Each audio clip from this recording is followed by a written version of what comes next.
Come back. This is not the way.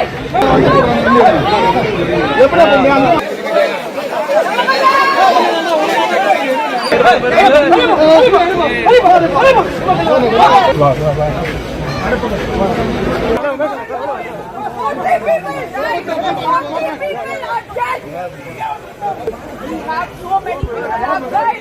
Have some more people. Otherwise, you are telling me what am I doing? What am I doing? புதுச்சேரியில் பாதுகாப்பு மற்றும் கட்டுப்பாடுகளை மீறி சிறுமிகள் உட்பட விஜய் கட்சியினர் முண்டி அடித்துக் கொண்டு விஜயை பார்க்க கூட்டத்திற்கு புகுவதை கண்ட புதுச்சேரி பெண் போலீஸ் அதிகாரி மீண்டும் ஒரு துயரம் நடந்துவிடக்கூடாது என்பதற்காக தனி ஆளாக அவர்களை தடுத்து ஒழுங்குபடுத்துகின்றார். அந்த பெண் போலீஸ் அதிகாரியையும் மீறி அவர்கள் உள்ளே நுழைகின்றனர். இந்த நிலையில் பாஸ் மற்றும் அனுமதி இல்லாத அவர்களையும் உள்ளே விடுமாறு புசி ஆனந்த் கூறியதாக கூறப்படுகின்றது. இதில் ஆத்திரம்